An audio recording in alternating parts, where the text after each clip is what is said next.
नमस्कार, दृष्टि IAS YouTube channel पर आप सभी का स्वागत है। मेरा नाम है निखिल और सी सेट स्पेशल में आज हम करेंगे टाइम, स्पीड एंड डिस्टेंस। तो चलिए शुरुआत करते हैं टाइम, स्पीड, डिस्टेंस की, समय, चाल और दूरी चैप्टर की।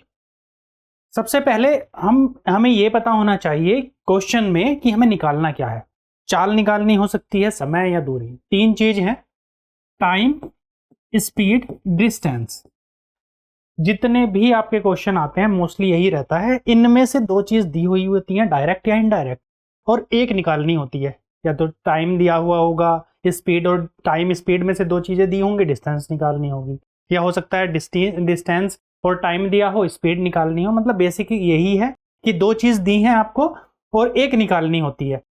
अब कैसे निकालेंगे, क्या फॉर्मूला होता है और क्या फॉर्मूला लगाने की जरूरत भी है, तो वो हम इस वीडियो में जानेंगे। तो शुरुआत करते हैं, जैसे एग्जाम्पल से बात करते हैं।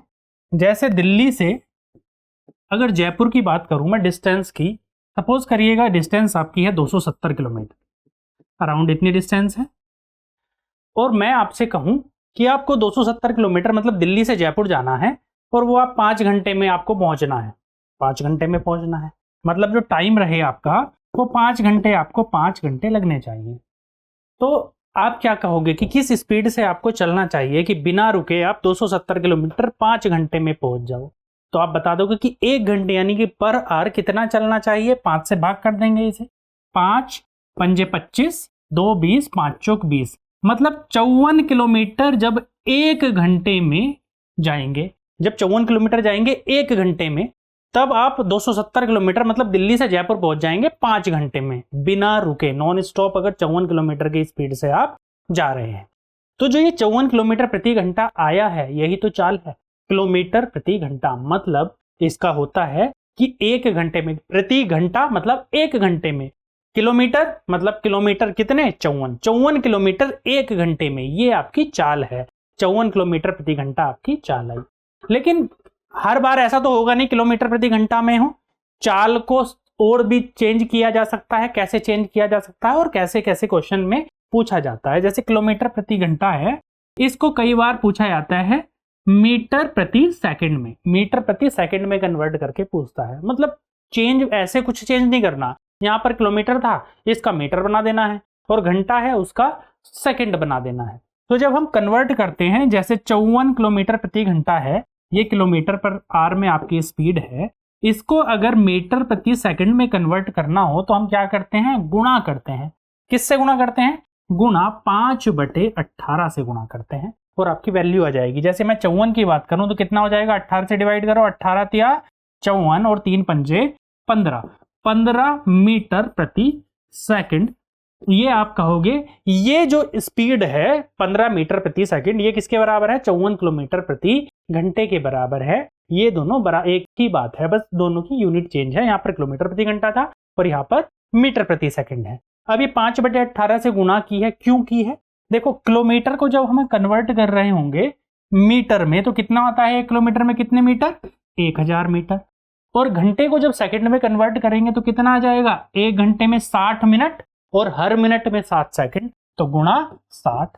इससे डिवाइड करेंगे तो आप जब सॉल्व करेंगे इसे तो कितना आ जाएगा, 5/18। देखो कैसे, 0 से 0 2 कट जाएंगे, 10/36 हो गया, यानी कि 5/18 आपकी वैल्यू आ जाएगी इसके सॉल्व करके। इसलिए 5/18 से गुणा की। अगर उल्टा पूछा होता, अगर ये कहा होता कि 15 मीटर प्रति सेकंड है, इसको कन्वर्ट करो किसमें, किलोमीटर प्रति घंटा में, तो आप क्या करते, इसकी गुणा करते इसके उल्टे से। अब उल्टा ही गुणा होगा ना, इसके उल्टे से, रिवर्स से। जैसे आपने यहां पर गुणा करी 18/5 से, 5 से काटा, 5 तिया 15 और 18 तिया 54 किलोमीटर प्रति घंटा। ये बड़ी बेसिक सी चीज है, आपको पता होनी चाहिए, एकदम स्टार्टिंग है तो ये इंपॉर्टेंट है। कई बार आप पूरा आंसर निकाल लेते हैं, सिर्फ कन्वर्ट करना छोड़ देते हैं या फिर कन्वर्ट करना भूल जाते हैं। कई बार पता नहीं होता कि किससे गुणा करनी है, तो आप या तो 5/18 और 18/5 याद रख लीजिएगा। एक ही याद करिएगा कि किलोमीटर प्रति घंटा को मीटर प्रति सेकंड में 5/18 से गुणा करके कन्वर्ट करते हैं। दूसरा तो ऑटोमेटिक है ना, उल्टा कर देंगे तो वो आपकी याद आ ही जाएगा। तो ये बेसिक था। इसके बाद में कुछ क्वेश्चंस जो आते हैं वो कैसे कैसे क्वेश्चन आते हैं, यहां से हमें एक चीज और पता चली थी इससे, कि जब हम क्या निकालते हैं, जैसे हमें यहाँ पे निकाला था हमने 54 किलोमीटर प्रति घंटा, हमने क्या निकाला था, ये चाल निकाली थी, ये क्या आई थी आपकी चाल आई थी, कितनी 54 किलोमीटर प्रति घंटा, ये आपकी चाल आई थी, स्पीड आई थी। स्पीड आई थी कब आई थी, जब आपको पता था डिस्टेंस का, यानी कि आपको पता था दूरी गिवन कितनी थी 270 किलोमीटर, ये तो गिवन था ना, ये तो दिया हुआ था ना कि दिल्ली से जयपुर 270 किलोमीटर की दूरी, और क्या दिया गया था, टाइम दिया गया था, यानी कि समय दिया गया था। समय कितना दिया था, 5 घंटे, ये भी बताया था आपसे जी 5 घंटे का समय है, तो ये भी गिवन था। जब दो चीज दी तो तीसरी निकाल दी। और हम इसमें बात करें तो क्या फॉर्मूला बना, अगर हमारा फॉर्मूले की ही बात करें तो फॉर्मूला ये बन गया, आपको क्या निकालना था, चाल बराबर दूरी बटे समय, ये आपका फॉर्मूला भी हो गया, रटने की जरूरत नहीं पड़ी, बस समझ लिया ना हमने, इतनी दूरी जानी है इतने घंटे में, तो क्या हुआ आपका चाल बराबर दूरी बटे समय। इसी से सारा कुछ सोल्व होना है इस चैप्टर में। मोस्टली जो चीजें हैं आपकी वो इस एक फॉर्मूले से या फिर एक इतनी सी समझ अगर आप विकसित कर लोगे तो सारे क्वेश्चन आपके सॉल्व हो जाएंगे। और कुछ भी निकालना हो तो इसको और क्या लिखा जा सकता है, समय की चाल से में गुणा हो जाएगी, तो ये भी कह सकते हैं चाल गुणा समय बराबर किसके हो जाएगा, दूरी के। अगर कहीं दूरी निकालनी हो और चाल और समय दिया है तो चाल और समय की गुणा करो तभी भी आप निकालोगे। अब ये सेम ही बात है ना, फॉर्मूला तो एक ही, हमने कुछ नहीं किया चेंज। लेकिन अब ये देखो, अगर यहां पे जैसे मैंने यहां पर लिखूं 10, ठीक है, समय लिखा 2, तो दूरी कितनी हो गई 20, ठीक। अगर दूरी फिक्स हो, दूरी 20 ही रहे, ठीक, और मैं 20 ही रहे और मैं इसको चेंज करना हो कैसे, मैंने चाल को कर दिया 5, तो मुझे यहां पर समय कितना करना होगा, 4 करना होगा, बढ़ाना होगा, तभी तो ये फिक्स 20 ही आएगी फिर से। मतलब कहने का ये है देखो कि अगर चाल को कम करेंगे तो समय को बढ़ाना पड़ेगा, अगर समय को कम करेंगे तो चाल को बढ़ाना पड़ेगा। कहने की बात सिंपल सी ये है, चाल और समय एक दूसरे के व्युत्क्रमानुपाती होते हैं, एक दूसरे के उल्टे होते हैं, एक ज्यादा होगा तो दूसरा कम, एक कम होगा तो दूसरा अधिक होगा। ये बात ध्यान रखनी है, बहुत इंपॉर्टेंट है। अब हम क्वेश्चंस पे चलते हैं, देखते हैं कैसे इसको अप्लाई करना है और किस तरह से क्वेश्चंस बनते हैं। तो शुरुआत करते हैं पहले क्वेश्चन से इस सेशन की। देखिएगा पहला क्वेश्चन क्या है, 60 किलोमीटर प्रति घंटे की रफ्तार से जाने वाली कोई ट्रेन किसी खंबे को 30 सेकंड में पार करती है। किसी खंबे को कितनी देर में पार करती है, 30 सेकंड में पार करती है। तो ट्रेन की लंबाई ज्ञात करनी है, आपको बताना है ट्रेन कितनी लंबी है। अब देखो ये ट्रेन से संबंधित क्वेश्चन है, तो ट्रेन के बारे में कुछ चीजें हम जान लेते हैं। ये एक ट्रेन है, मान लीजिए एक ट्रेन है और ये एक खंबा खड़ा हुआ है, ठीक है, ये एक खंबा है। जब ये ट्रेन इस खंबे को पार करेगी तो अगर मैं ट्रेन के एक सिरे को ए और एक सिरे को बी कहूं, तो ये अगर खंबे को पार करेगी तो इस स्थिति में जाएगी, ए यहां पर रह जाएगा और बी यहां पर, ठीक है, यही तो स्थिति रहेगी। ट्रेन इधर चलेगी तो क्या स्थिति रहेगी, पूरी की पूरी ट्रेन जब तक इससे पार ना हो जाए तो आप ये नहीं कहोगे कि खंबे को पार कर लिया। तो कितना इसको चलना पड़ा, इस ट्रेन को कितना चलना पड़ा, ये वाला जब सिरा यहां पर आ गया, मतलब जो बी है वो ए बन गया, जितनी ट्रेन की लेंथ है उतनी ही चलनी पड़ी, तब ये खंबा पार हुआ। खंबा पार हो चाहे आदमी हो या मतलब छोटी सी चीज जो ट्रेन की लंबाई की तुलना में बहुत छोटी है, नगण्य है, आधा मीटर या फिर उससे भी कम लेंथ की है, जैसे कि खंबा हो गया, आदमी हो गया, तो उनको पार करने में ट्रेन को उतना चलना पड़ता है जितनी उसकी खुद की लंबाई है। लेकिन यही अगर वो कह देता कि एक ट्रेन एक सुरंग को पार करती है, तो ट्रेन तो ये है आपकी ए बी और सुरंग ये रही आपकी, मान लीजिएगा पी क्यू। तो ये सुरंग कब पार होगी, ये सुरंग तब पार होगी जब आपकी ट्रेन यहां पहुंच जाएगी। यहां मतलब ए वाला सिरा यहां पर और बी यहां पर। ये ट्रेन अगर इधर जा रही है तो ये सुरंग तब पार होगी जब ट्रेन सुरंग में एंटर करी और बाहर निकल गई। एंटर करी यहां से पी पॉइंट से और क्यू से बाहर निकल गई, मतलब जो इसका अंतिम सिरा था ट्रेन का वो यहां पे आ गया। तो ट्रेन ने क्या किया, सुरंग को पार कर लिया। जब सुरंग को पार किया तो चलना कितना पड़ा, यहां से लेके यहां तक कितना चलना पड़ा ना, ए बी इतना प्लस पी क्यू, या फिर ये कह सकते हैं जितनी ट्रेन की लेंथ है, जितनी ट्रेन की लंबाई है और प्लस जितनी सुरंग की लंबाई है, इतना ट्रेन को चलना पड़ेगा। तो ये भी याद रखेंगे, किसी पुल को पार करना हो, प्लेटफॉर्म को पार करना हो या सुरंग को पार करना हो, जिनकी लंबाई ट्रेन की लंबाई की तुलना में नगण्य नहीं है। मतलब कुछ लंबाई तो है, 100 मीटर, 200 मीटर, 150 मीटर, 50 मीटर। उस स्थिति में ट्रेन को उसे पार करने के लिए कितना चलना पड़ता है, जितनी उसकी खुद की लंबाई है प्लस प्लेटफॉर्म या सुरंग या फिर ब्रिज की जो भी लंबाई है उसके बराबर। यानी कि ट्रेन की लंबाई प्लस सुरंग की लंबाई या फिर ट्रेन की लंबाई प्लस प्लेटफॉर्म की लंबाई, इतना ट्रेन को ट्रेवल करना पड़ेगा। जो उसकी डिस्टेंस हो जाएगी वो इतनी हो जाएगी उसे पार करने के लिए। ये बात याद रहेगी। अब और क्या आता है इसमें कि जब एक दिशा में चलती हैं, जब अपोजिट दिशा में चलती हैं, कोई बस हो, ट्रेन हो या कोई भी ऐसी चीज हो जो मूविंग है, जो गति कर रही है, उसमें दो स्थितियां जनरली बनती हैं। एक तो सेम स्थिति में जा रही, एक सेम डायरेक्शन में जा रही हूं। मतलब कैसे, जैसे एक ट्रेन जा रही है AB, वो इधर जा रही है, और दूसरी ट्रेन है PQ, वो भी इधर जा रही है। तब क्या होगा, ये अलग चाल से जा रही है, ये अलग चाल से जा रही है। मतलब जैसे ओवरटेक करना होता है। ओवरटेक एक साइड से जब ओवरटेक करते हैं, जैसे आप बाइक लेके गए या कार लेकर कहीं जा रहे हैं, स्कूटी लेकर कहीं जा रहे हैं, तब क्या होता है, जब पीछे से किसी को ओवरटेक करते हैं, मतलब जब आप एक ही दिशा में जा रहे होते हैं तो आपको रेस बढ़ानी पड़ती है या फिर बड़ी धीरे धीरे धीरे धीरे लगता है। कई बार आप ट्रेन भी देखी होगी आपने, एक साइड में एक ही दिशा में चलती हुई, जब पैरेलल बराबर की पटरियों पर चलती हैं तो क्या होता है, ऐसा लगता है बड़ी धीरे धीरे जा रही हैं ये।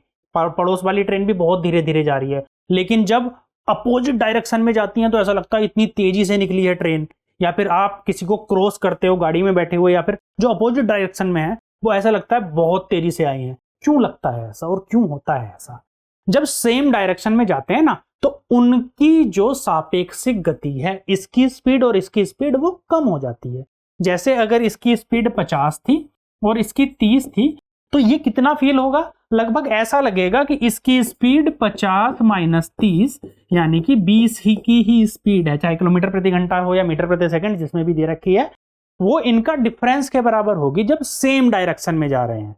जब अपोजिट में जा रहे हैं, मतलब मान के चलिएगा ये वाली एक ट्रेन तो इधर से इधर जा रही है और ये वाली ट्रेन ये इस डायरेक्शन में जा रही है, तब क्या होगा, ये प्लस हो जाएगा और यहां पर क्या आ जाएगा 80।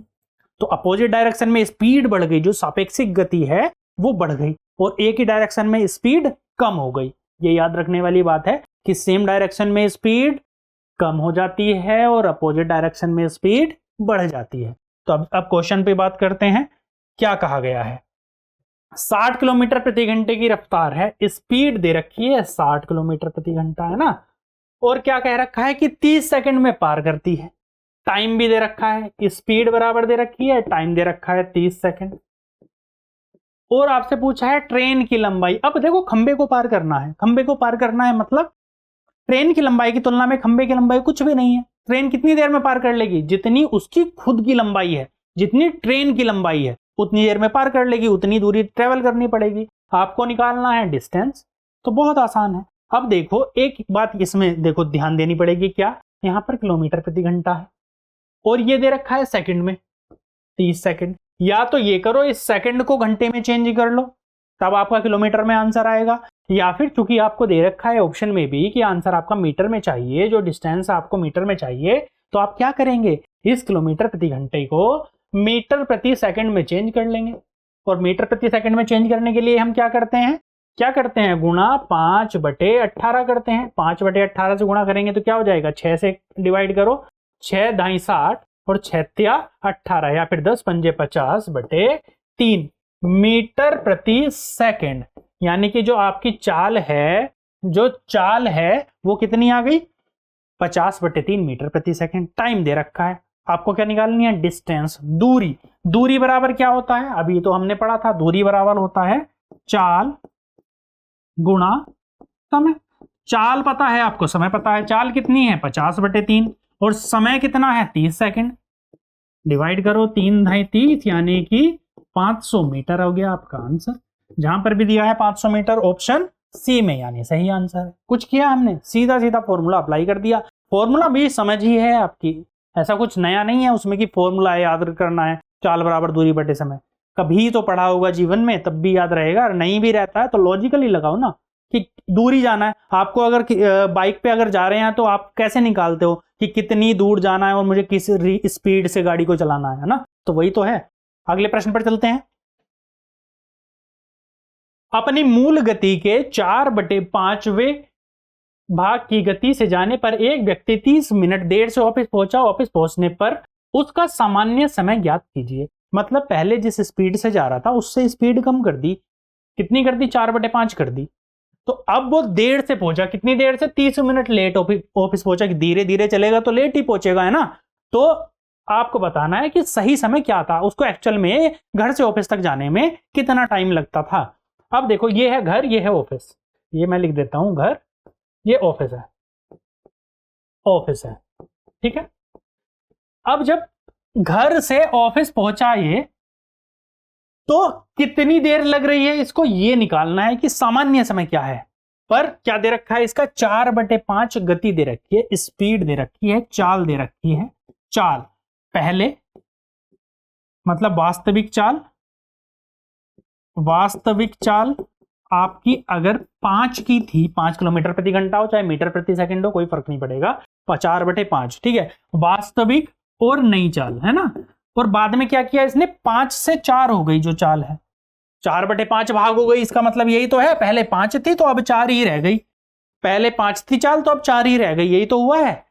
और क्या कह रहा है कि व्यक्ति को 30 मिनट टाइम का डिफरेंस बता रहा है। टाइम का डिफरेंस क्या होता है, आपको पता है, चाल और क्या है, चाल और समय क्या होते हैं, व्युत्क्रमानुपाती होते हैं। चाल इनवर्सली प्रोपोर्शनल होती है समय के। अगर चाल ज्यादा है तो समय कम होगा, समय कम है तो चाल ज्यादा होगी, इनवर्सली प्रोपोर्शनल होते हैं। तो चाल के तो अनुपात दे रखा है ना, कि पहले 5 थी तो अब 4 है चाल। अब समय का अगर हम अनुपात निकाल लें इनसे, तो कैसे निकालेंगे, यहां पर 4 आ जाएगा, यहां पर 5, उल्टा हो जाएगा, उल्टा हो जाएगा। ये बात इंपॉर्टेंट है, इसको दिमाग में बैठाइएगा। अगर चाल 5 थी पहले और नई चाल 4 थी तो समय उल्टा लगेगा। मतलब यहां पर देखो, तेज जा रहा था तो समय कम लगा, यहां पर धीरे जा रहा था, ये चाल ही तो है, चाल कम है तो मतलब धीरे जा रहा है, चाल कम है तो टाइम ज्यादा लगा। कितना ज्यादा लगा, जितना चाल का अनुपात है उतना इनवर्स में, उतना उल्टा समय का अनुपात होगा। मतलब अगर ये इसकी 5 चाल थी तो इसे टाइम लगा 4 यूनिट, और 4 चाल थी तो टाइम कितना लगा, 5 यूनिट। अब क्या कह रहा है, 30 मिनट देर से पहुंचा। अब वो तो पहुंचेगा ही, देखो यहां पर टाइम कम लग रहा था, यहां पर अधिक लग रहा है टाइम। कितना अधिक लग रहा है, इससे आप बता सकते हो कि 1 यूनिट का अंतर है जी, 1 यूनिट आके एक्स्ट्रा लग रहा है। तो आप ये कह सकते हो कि 1 यूनिट किसके बराबर है, 1 यूनिट का ही तो अंतर आ रहा है। 1 यूनिट किसके बराबर है, 30 मिनट के। यहां पर दे रखा है सिर्फ कि 30 मिनट देरी से पहुंचता है, और यहां पर आपको पता है कि 1 यूनिट देरी से पहुंचा, पहले 4 में पहुंच रहा था, 5 में। जब 1 यूनिट का पता है, आपको निकालना क्या है, उसके पहुंचने का सामान्य समय। अब सामान्य समय आपको निकालना है ना, 30 मिनट तो उसे अभी लगी 1 यूनिट के बराबर। अब सामान्य समय क्या था इसका, 4 यूनिट था ना, यही तो था वास्तविक समय या सामान्य समय, 4 यूनिट था सामान्य समय। तो 4 यूनिट किसके बराबर हो जाएगा, 4 यूनिट बराबर 4 गुणा 30, यानी कि 120 मिनट। 120 मिनट बराबर क्या इसका मतलब हुआ, 2 घंटे। जो भी आंसर हो, 120 मिनट हो तो 120, 2 घंटे है तो 2 घंटे, यानी ऑप्शन ए सही आंसर है। ये इंपॉर्टेंट बात है, इसको ध्यान रखना है। क्वेश्चन करेंगे 2-4 और तो आपका क्लियर हो जाएगा, इस पर प्रैक्टिस करिएगा। अगले प्रश्न पर चलते हैं। ए व बी की चालों का अनुपात 3:4 है। यदि बी एक निश्चित दूरी 48 मिनट में तय करता है तो ए समान दूरी तय करने में कितना समय लेगा। ए को कितना समय लगेगा समान दूरी तय करने में। ये ए है, ये बी है। यहां पर चाल यानी कि स्पीड का अनुपात दे रखा है 3:4। सेम क्वेश्चन है जैसा हमने किया है, तो मेरे साथ साथ आप भी सॉल्व करो। क्या निकालना है इसमें कि ए को समान दूरी तय करने में कितना समय लगेगा। सेम क्वेश्चन है, बस थोड़ा सा माइनर सा चेंज है, वो हम साथ में सॉल्व कर ही रहे हैं, आप भी करिएगा और आंसर बताइएगा क्या आएगा। चाल 3:4 है तो समय का अनुपात क्या रहेगा। अभी तो हमने पढ़ा ही है कि 4:3 हो जाएगा। ये वाला इधर आ जाएगा और ये वाला इधर आ जाएगा जी, है ना, क्रॉस हो जाएगा। अभी हमने पढ़ा है कि जो चाल है वो समय के व्युत्क्रमानुपाती होता है। समय अगर ज्यादा है तो चाल कम होगी, चाल ज्यादा है तो समय अधिक होगा, चाल ज्यादा है तो समय कम होगा। यहां पर देखो चाल कम थी तो समय ज्यादा लगा, चाल अधिक थी, ज्यादा तेज जा रहा था तो समय कम लगा। अब क्या कह रहा है वो कि बी यानी कि ये इसकी बात कर रहा है, एक निश्चित दूरी 48 मिनट में तय करता है। मतलब अभी तो आपको पता है 3 यूनिट में तय कर रहा है, बी 3 यूनिट में तय कर रहा है। यहाँ पर दिया हुआ है 48 मिनट में जा रहा है, तो आप ये कह सकते हो कि 3 यूनिट यानी बी कितनी देर में जा रहा था, 3 यूनिट समय में, बराबर किसके हैं, 3 इकाई समय किसके बराबर है, 48 मिनट के, 48 मिनट के बराबर। 1 यूनिट किसके बराबर हो गया, 1 यूनिट बराबर हो जाएगा 48/3 यानी कि 16 मिनट के। अब जब 16 मिनट के बराबर ए है, आप बी है, बी को 16 मिनट लगते हैं, मतलब बी को 16 मिनट नहीं लगते, 1 यूनिट की वैल्यू कितनी है, 16 मिनट है, बी को तो 48 मिनट लग रहे थे। अब ए को समान दूरी तय करने में, दूरी तो समान ही है, वही दूरी जानी है, ए का निकालना है, ए को कितना टाइम लग रहा है, 4 यूनिट, 1 यूनिट का आपको पता है 16, इसलिए 4 यूनिट की वैल्यू कितनी हो जाएगी, 4 यूनिट बराबर 16 गुणा 4 यानी कि 64 मिनट आपका आंसर हो गया। 64 मिनट कहां पर है, ऑप्शन ए में, यानी ऑप्शन ए आपका सही आंसर है। क्लियर हो गया होगा अब तो। नेक्स्ट क्वेश्चन पर चलते हैं। एक आदमी 4 किलोमीटर प्रति घंटा की चाल से अपने ऑफिस जाता है तथा 6 किलोमीटर प्रति घंटा की चाल से उसी रास्ते पर वापस आता है। यदि वह इस पूरी यात्रा में 5 घंटे लेता है तो उसके द्वारा तय की गई दूरी ज्ञात कीजिए। पूरी जर्नी में उसे 5 घंटे लगे, जा अलग स्पीड से रहा है, आप वापस और किसी स्पीड से रहा है। ये घर है, ये ऑफिस, फिर से लिख लेते हैं, ये घर है, ये ऑफिस है, ऑफिस यहां से जा रहा है वो यहां तक 4 किलोमीटर प्रति घंटे की चाल से, और आ रहा है जब वापस, स्पीड कितनी हो जा रही है, 6 किलोमीटर प्रति घंटा। अब आपको बताना क्या है कि 5 घंटे लगते हैं उसे यहां से यहां तक जाने में और वापस आने में। आपको बताना क्या है कि उसके द्वारा तय की गई कुल दूरी क्या है, उसने कुल कितनी दूरी तय की। तो देखो, घर को ए लिखें और इसे बी लिखें, तब क्या है, कितनी दूरी तय की इसने, ए से बी तक गया, फिर बी से ए तक आया, मतलब जितनी ये यहां से यहां तक की डिस्टेंस है इसकी डबल है ना, इसकी डबल ही तो करी, यहां से यहां तक गया फिर वापस आया तो डबल। आपको यही बताना है कि ये है कितनी, डबल तो तभी करोगे ना, यानी आपको दूरी निकालनी है। अब क्या क्या दिया गया है इसमें, आपको दिया गया है कि यहां से यहां तक स्पीड दी गई है, और क्या दिया गया है, यहां से यहां तक स्पीड, और इनडायरेक्टली फिक्स किया गया है डिस्टेंस, डिस्टेंस तो फिक्स की कर दी ना, ए से बी तक की डिस्टेंस, बी से ए तक की सेम ही डिस्टेंस है। अब चाल बराबर क्या होता है आपका, दूरी बटे समय, साथ में आपको दिया है समय, समय भी तो दिया है, तो अगर मैं समय निकालूं तो समय क्या हो जाएगा, समय बराबर दूरी बटे चाल। अब दूरी आपको निकालनी है, चाल आपको पता है, तो दूरी मान लीजिए ना कि ए से बी तक की जो दूरी है वो x की है, जो ए से बी तक है वो उसकी डिस्टेंस कितनी है, x है। तो आप दोनों स्थितियों में लगा दीजिए। कैसे, जो पहली स्थिति है ए से बी तक जाने की स्थिति क्या रहेगी, समय निकालने के लिए ए से बी तक जाएगा तो दूरी कितनी रखेंगे, x, और चाल कितनी है ए से बी तक जाने की, घर से ऑफिस जाने की चाल 4 किलोमीटर प्रति घंटा। ये टाइम आया, यहां से यहां तक जाने का टाइम आ गया, प्लस जब बी से ए तक वापस आएगा, बी से ए तक वापस आएगा तो अभी भी दूरी तो x ही है ना, और चाल कितनी हो गई इस स्थिति में, वापस जब आ रहा है 6 किलोमीटर प्रति घंटा यानी कि 6। जब यहां से यहां तक का टाइम ये है और वापस आने का टाइम ये है, और दोनों बराबर किसके है, 5 के बराबर है, 5 घंटे के बराबर ही तो है कि दोनों को 5 घंटे रखते हैं। इसको सॉल्व करेंगे, आंसर आ जाएगा, x की वैल्यू मिल जाएगी और 2x आपको निकालना है। कैसे सॉल्व करेंगे, इन दोनों का एलसीएम लीजिए, कितना आया 12, यहां पर कितना हो जाएगा 4 तिया 12 यानी कि 3x, प्लस यहां पर 6 दूनी 12 यानी कि 2x बराबर 5। कितना हो जाएगी ये वैल्यू, 3 और 2 5 यानी कि 5x बराबर 12 की यहां पर गुणा, 12 पंजे 60 और x बराबर आया आपका 12, 12 पंजे 60, तो x की वैल्यू आई 12। अभी तो एक तरफ की दूरी पता चली है x, जब इधर से b से वापस भी आएगा, ए से b तक गया तो 12 किलोमीटर, जब वापस आया तो और कितना, प्लस 12, उतनी ही तो डिस्टेंस और जोड़ देंगे, तो 12 और 12 24। आपका आंसर क्या हो जाएगा, ऑप्शन बी, क्योंकि आपको निकालना क्या था, उसके द्वारा तय की गई दूरी, उसने कुल दूरी कितनी तय की है, ए से बी तक गया, बी से ए पे वापस आया। इस तरह से आपको ये क्वेश्चन सॉल्व करना है। अगले प्रश्न पर चलते हैं।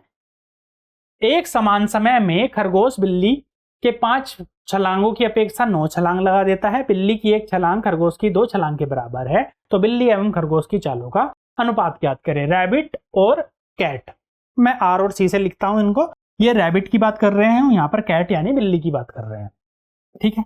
इसके लिए क्या स्थिति है, क्या कह रहा है वो कि जो एक समान समय में, टाइम तो सेम है, खरगोश और बिल्ली के 5 छलांगों की अपेक्षा 9 छलांग लगा लेता है। में खरगोश कितनी छलांग लगा लेता है? 9। किसकी अपेक्षा? बिल्ली की 5 छलांगों की अपेक्षा। मतलब अगर बिल्ली 5 छलांग लगाती है तो खरगोश कितना लगाता है? 9 छलांग लगा लेता है। ये कितनी है? छलांग है, ये छलांग की बात कर रहा है। अगर बिल्ली 5 छलांग लगाएगी तो खरगोश 9। आगे क्या कहा है? यदि बिल्ली की 1 छलांग खरगोश की 2 छलांग के बराबर हो। मतलब बिल्ली की 1 छलांग बराबर किसके है? बिल्ली मतलब सी लिखता हूं इसको। बिल्ली की 1 छलांग बराबर किसके है? रैबिट की 2 छलांगों के बराबर है।